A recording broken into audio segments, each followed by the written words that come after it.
Hello नमस्कार दोस्तों, आपके अपने चैनल स्टडी संग्राम पर स्वागत है। यूपी लेखपाल 2022 में जो आपका एग्ज़ाम हुआ था उसके मैंने पार्ट फर्स्ट को सॉल्व करवाया हमने, वो जिसमें आपके जीके या सामान्य ज्ञान के प्रश्न सम्मिलित थे।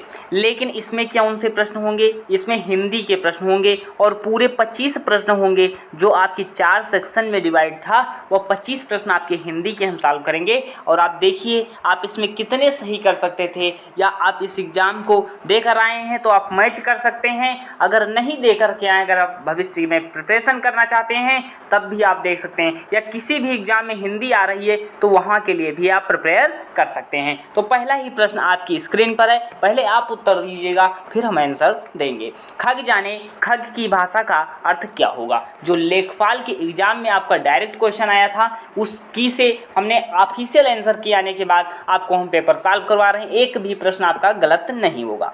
अब खग जाने खग की भाषा का अर्थ क्या होगा तो बताइएगा क्या होगा।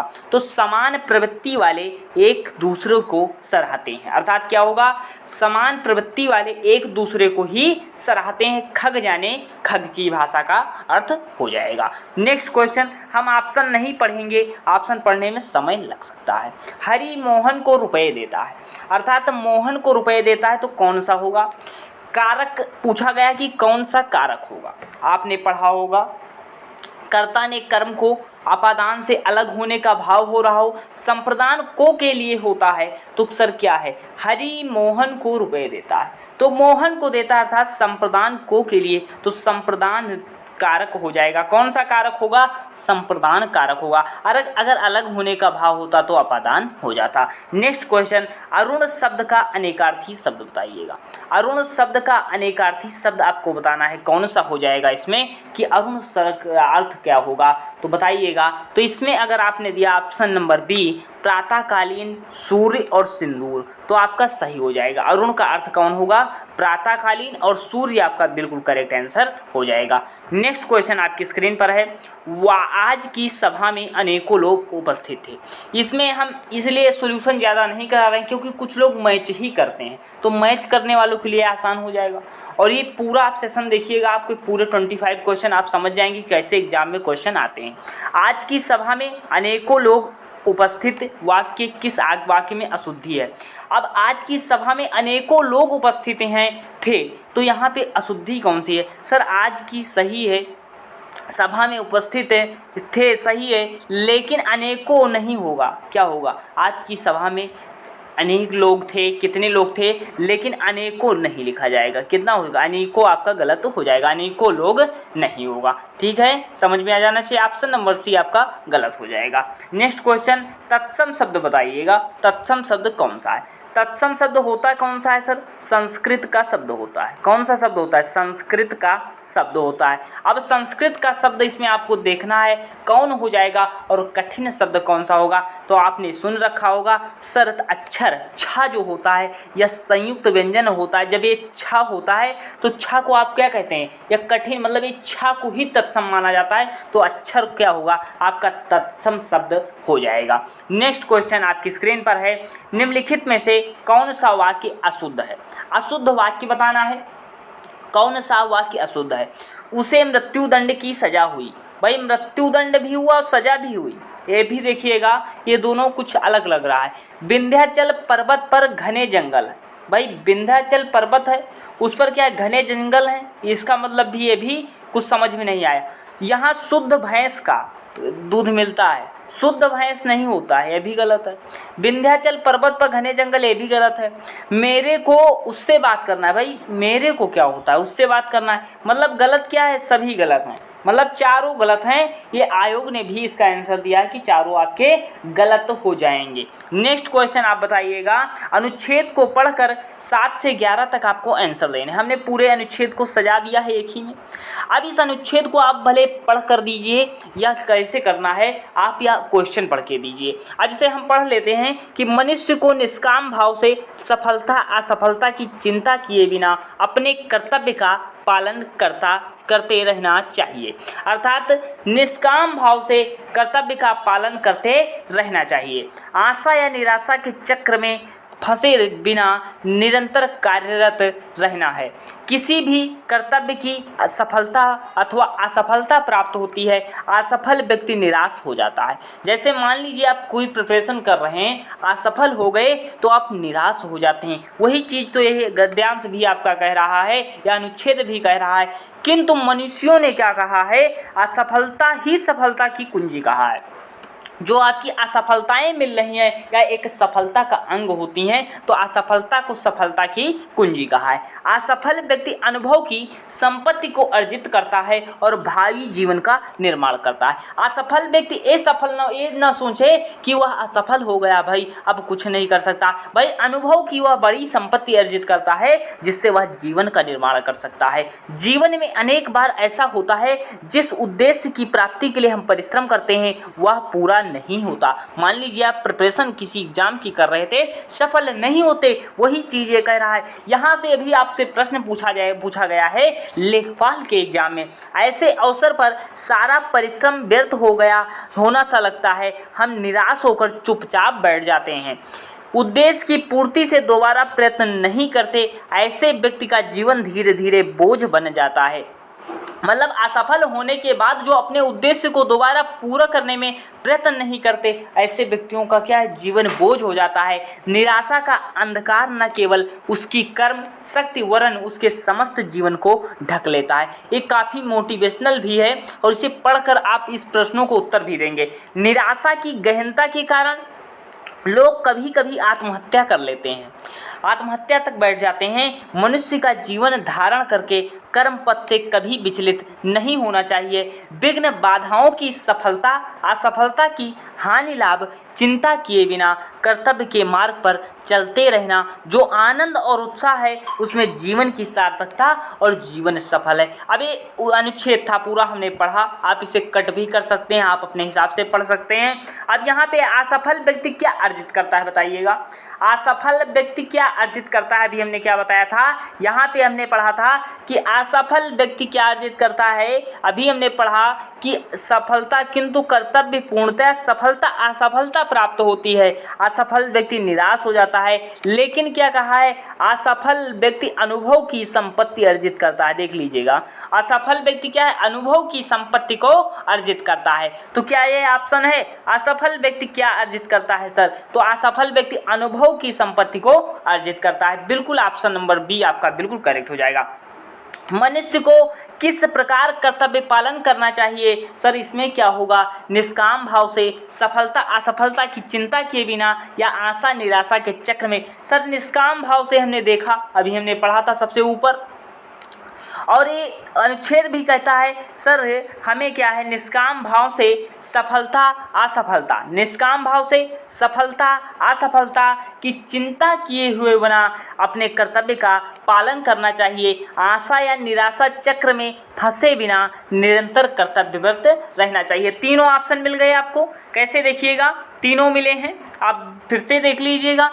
निष्काम भावना से सफलता असफलता की चिंता किए बिना आशा निराशा के चक्र में फंसे बिना, उपयुक्त सभी आपका ऑप्शन नंबर डी बिल्कुल करेक्ट हो जाएगा। नेक्स्ट देखते हैं, मनुष्यों ने सफलता की कुंजी किसे कहा है? अभी हमने पढ़ा किसे कहा है भाई? सफलता की कुंजी अभी हमने पढ़ा था किसे कहा गया था? धन को, तो धन की बात ही नहीं हुई है सर। परिश्रम को कहा गया, शारीरिक बल की यहाँ पे बात ही नहीं हुई अनुच्छेद में। सर परिश्रम को कहा गया है या असफलता को कहा गया है? सर असफलता को कहा गया है। किसको कहा गया है? असफलता को सफलता की कुंजी कहा है। असफलता एक अंग है, यही तो अभी मनुष्यों ने कहा है, तो ये समझ में आ जाना चाहिए। मनुष्यों ने सफलता की कुंजी किसे कहा? असफलता को कहा है। यूपीएससी पेट में भी आपके गद्यांश आएंगे, लेकिन उनका लेवल इससे हाई होगा, ये देख लीजिएगा, इससे लेवल हाई होगा उनका। कैसे व्यक्तियों का जीवन बोझ बन जाता है ये बताइएगा। अभी हमने पढ़ा था कैसे व्यक्तियों का जीवन बोझ बन जाता है। जो असफल होने पर दोबारा प्रयत्न नहीं करते, जो परिश्रम से जी चुराते हैं, जो नित्य व्यायाम नहीं करते। भाई नित्य व्यायाम का कोई ऑप्शन ही नहीं है। धन दौलत नहीं कमाते, कोई मतलब नहीं है। जो परिश्रम से जी चुराते हैं, ये भी कोई मतलब नहीं होगा। तो सर मतलब क्या होगा? जो असफल होने पर दोबारा प्रयत्न नहीं करते। यही तो मनुष्यों ने कहा था कि जो असफल होने पर दोबारा प्रयत्न नहीं करते उनका जीवन बोझ हो जाता है। गद्यांश में समय लगा। अब इसके बाद आपको समय नहीं लगेगा, हम देखते हैं केवल क्वेश्चन आंसर देखेंगे गद्यांश समझाने में, क्योंकि यूपी SSC पेट में भी आएगा, वहाँ भी आप कर सकते हैं ऐसे। अब जीवन की सार्थकता किसमें है बताइएगा, जीवन की सार्थकता किसमें है, हर समय सोते रहने में, बहुत सारा धन कमाने में, कर्तव्य मार्ग पर चलने में, या दूसरों के अपना काम निकालने में। ये भी जो है आपका कौन सा क्वेश्चन है, ये भी गद्यांश है। जीवन की सार्थकता किसमें है, ये भी बताया गया है। जीवन की सार्थकता किसमें है बताइएगा, उसमें है, मतलब विघ्न बाधाओं की सफलता असफलता की, हानि लाभ की चिंता किए बिना कर्तव्य मार्ग पर चलते रहने से जो आनंद और उत्साह होता है, जीवन की सार्थकता है। भाई क्या है, कर्तव्य मार्ग पर चलते रहने से क्या है, कर्तव्य मार्ग पर चलते रहने से जो आनंद मिलता है वह क्या है, वह ही इस प्रश्न का आपका उत्तर हो जाएगा। 11th का देखिएगा, जीवन की सार्थकता किसमें है, तो कर्तव्य मार्ग पर चलने के आनंद में है, कर्तव्य मार्ग पर चलने के आनंद में। ऑप्शन नंबर सी आपका बिल्कुल करेक्ट हो जाएगा। निम्नलिखित में से सही संधि विच्छेद बताइएगा, सही संधि विच्छेद आपका कौन सा होगा। संधि कितने प्रकार की होती हैं सर, 3 प्रकार की होती हैं, स्वर संधि, व्यंजन संधि और विसर्ग संधि। अब बताइएगा सर स्वर शुद्ध संधि इसमें पूछा है, सही संधि विच्छेद सर कौन सा होगा।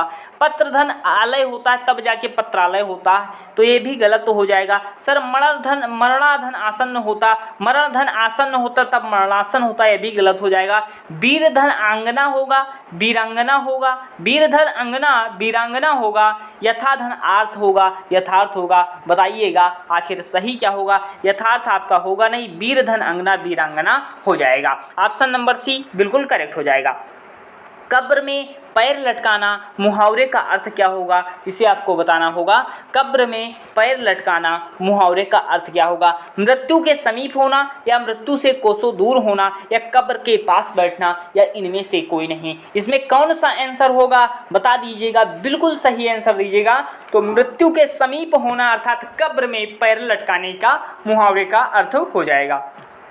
अगर चैनल पर नए हो, कंटेंट समझ में आ रहा हो, कंटेंट मतलब प्रीवियस ईयर है और तरीका समझ में आ रहा हो, तो सब्सक्राइब कर लीजिएगा, क्योंकि प्रीवियस ईयर की श्रृंखला को हमने चला रखा है और उसमें हमने लेखपाल के पेपर से शुरू किया, यूपी SSC पेट का पेपर कराया है, यूपी SSC वीडियो का पेपर सॉल्व कराया, और धीरे धीरे इसी श्रृंखला में सभी पेपर सॉल्व करवाए जाएंगे। तो भाई 14 का आंसर दीजिएगा, श्लाका का तद्भव क्या होता है। सर तद्भव क्या होता है, तत्सम से बदले हैं रूप, तत्सम से बदले हैं तो तद्भव में आए, तद्भव क्या है, हिंदी है, अपरिवर्तित रूप है संस्कृत का।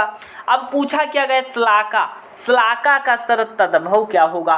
14 का आंसर दीजिएगा, तो सलाई आपका बिल्कुल करेक्ट आंसर हो जाएगा। नेक्स्ट क्वेश्चन बताइएगा, आनंद शब्द का पर्यायवाची बताइएगा। पर्यायवाची मतलब समान अर्थ होता है, समान अर्थ दे देंगे। पर्यायवाची मतलब समान अर्थ को जो व्यक्त करें वह क्या है, वह पर्यायवाची होगा जो समान अर्थ को बताएं। अब सर इसमें कौन सा होगा, आनंद का पर्यायवाची आपको बताना है। 15 नंबर का आंसर दीजिएगा, तो मोद और हर्ष हो जाएगा। क्या हो जाएगा, मोद और हर्ष आपका बिल्कुल करेक्ट हो जाएगा। अपना और पराया समास उदाहरण कौन सा होगा। अपना और पराया में समास आपको बताना है। सर क्या होता है, सबसे पहले सर जिसमें दोनों पद प्रधान होते हैं और दोनों में योजक चिन्ह हो वह द्वंद्व समास होता है। सर योजक चिन्ह दिख गया तो क्या है, यह द्वंद्व समास होगा, बगैर देखे आप बता सकते हैं। दुग समास क्या होता है, सर पहला पद संख्यावाची जैसे चौराहा मिल जाए तो वह दुग समास होता है। कौन सा होता है, दुग समास होता है।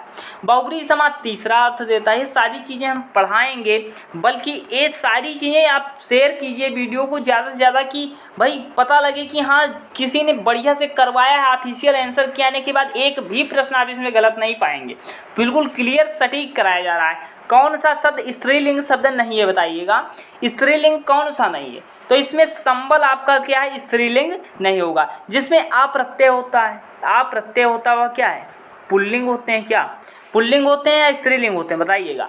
अब जैसे प्रिय लिखा है, प्रिय अगर लिखा है, अब अप्रत्यय लग गया तो क्या होगा, प्रिया होगा। क्या होगा? प्रिया होगा। अज है, अजा प्रत्यय लग गया तो स्त्रीलिंग हो जाते हैं, क्या होते हैं? स्त्रीलिंग होते हैं। लेकिन सर इसमें क्या है? स्त्रीलिंग नहीं है सर, इसमें क्या है? ये स्त्रीलिंग है, योजना स्त्रीलिंग है सर, इसमें सब में आ प्रत्यय लगा हुआ है। क्या लगा है? आ प्रत्यय। लेकिन समल में आ प्रत्यय नहीं है, या क्या है? स्त्रीलिंग हो जाएगा। क्या हो जाएगा? स्त्रीलिंग शब्द हो जाएगा। नेक्स्ट क्वेश्चन बताइएगा, किस विकल्प में सही विलोम शब्द है? विलोम शब्द क्या होता है? विपरीतक शब्द या उल्टा शब्द। समय लगेगा, लेकिन अब सही से सॉल्व करेंगे हम लोग। तो विपरीतक क्या है भाई? कृपण और दाता हो जाएगा। कृपण और दाता एक तरफ, दो तरफ विलोम हो जाएंगे, कृपण का दाता हो जाएगा। नेक्स्ट क्वेश्चन आपके स्क्रीन पर है, जीवन पति का समानार्थी क्या होगा? जीवन पति का समानार्थी आपको कहीं कहीं स्वामी मिलेगा। कुछ लोगों ने तो अभी तक यूट्यूब पे पूरे अमराज करा रखा है, जगह जगह पे अमराज करा रखा है, लेकिन ऑफिशियल आंसर की ने सब कुछ प्रमाणित कर दिया कि पति या स्वामी होगा। अब स्वामी तो यह था, स्वामी ये ऑप्शन में था, आप स्वामी लगा सकते थे। तो जीवन पति का अर्थ क्या होगा? स्वामी होगा। स्वामी होता है, लेकिन स्वामी के साथ पति लगा, तो पति या स्वामी दोनों, ये बिल्कुल ऐसे ही दिया था, हमने ऐसे ही प्रश्न को उठाया है। तो पति और स्वामी, टाइपिंग करने में भी काफ़ी समय लगा, अपने हिसाब से आप शेयर कर सकते हैं कि काफ़ी मेहनत हमारी भी सार्थक हो जिससे। तो ऑप्शन नंबर बी आपका बिल्कुल करेक्ट हो जाएगा। जिसे इंद्रियों से अनुभव न किया जा सके, अनेक पद के लिए एक शब्द क्या होगा? जिसे इंद्रियों से अनुभव न किया जा सके, उसके लिए एक शब्द आपको बनाना है। तो उसके लिए क्या हो जाएगा सर? अतीन्द्रिय हो जाएगा। क्या हो जाएगा? अतीन्द्रिय हो जाता है। जिसने इंद्र को जीत लिया वह इंद्रजीत होता है। जिसने इंद्र को जीत लिया वह इंद्रजीत होता है। तो जिसने इंद्रियों से अनुभव न किया जा सके, इसके लिए क्या होता? अतीन्द्रिय होता है। नेक्स्ट क्वेश्चन बताइएगा, निम्नलिखित में से कौन सा शब्द पुल्लिंग है? कौन सा शब्द पुल्लिंग है बताइएगा? पूर्ति, अभिव्यक्ति या विवाह या छवि। 21 का आंसर दीजिएगा। तो विवाह आपका क्या हो जाएगा? पुल्लिंग हो जाएगा। पुल्लिंग शब्द क्या होते हैं? जो पुरुषवाचक का बोध कराएं, जो पुरुष जाति का बोध कराते हैं। नेक्स्ट क्वेश्चन आपकी स्क्रीन पर है, पंखा का बहुवचन क्या होगा? पंखा का बहुवचन क्या होगा? सर बहुवचन क्या होता है? एक वचन मतलब एक संख्या और बहुवचन मतलब अधिक संख्या। अब क्या है सर? पंखा का बहुवचन आपको बताना है, तो पंखे हो जाएगा। सर कौन सा पंखे होगा बताइएगा? तो ऑप्शन नंबर डी वाला होगा, ना कि बी वाला होगा। ऑप्शन नंबर डी वाला आपका हो जाएगा। नेक्स्ट क्वेश्चन, दुशासन का संधि विग्रह होगा। दुशासन का संधि विग्रह, संधि कितने प्रकार की? 3 प्रकार की, स्वर संधि, व्यंजन संधि और विसर्ग संधि। अब इसमें पूछा क्या गया है सर? दुशासन का संधि विच्छेद बताइए। तो दूधन शासन हो जाएगा, अर्थात विसर्ग संधि का उदाहरण हो जाएगा। नेक्स्ट क्वेश्चन आप बताइएगा, किस शब्द की वर्तनी सही है? किस शब्द की वर्तनी सही पूछा गया है बताइएगा? भाग्यमान, रामायण या ललायत या वाल्मीकि बताइएगा। 24 का आंसर दीजिएगा। तो शुद्ध वर्तनी पूछा गया है, तो लालायित आपका बिल्कुल करेक्ट आंसर हो जाएगा। नेक्स्ट क्वेश्चन आपकी स्क्रीन पर है, बताइएगा। शब्दों पर विचार कीजिए और सही अर्थ बताइएगा। सही कौन सा है उसे बताना। शब्दों पे विचार कीजिए, शब्दों का विचार कीजिए। इसमें शुद्ध शब्द आपको बताना है। तो शुद्ध शब्द कौन सा हो जाएगा सर? उज्ज्वल। तो देखते हुए कि गलत कर दीजिए, गलत हो जाएगा। उज्ज्वल लिखा कैसे जाता है सर? दोनों जा आधे होते हैं। क्या होते हैं? दोनों जा आपके आधे होते हैं। नेक्स्ट आपका क्या है? हितैषी सर। हितैषी सही होगा या गलत होगा? हितैषी सर सही है। अधोगति होता है, अधोगति नहीं होता है। अधोगति नहीं होता, अधोगति होता है। तो विस्मरण 3 और 4 आपका बिल्कुल सही हो जाएगा। ऑप्शन नंबर सी अगर आपने लगाया था तो आप बिल्कुल सही हो जाएंगे। पूरे 25 क्वेश्चन कराए, पूरा विधिवत कराया, एक भी क्वेश्चन आप गलत नहीं पाएंगे। पूरी ऑफिशियल आंसर की के द्वारा पूरा देखा गया और पूरा एनालाइज करने के बाद आपको कराया गया।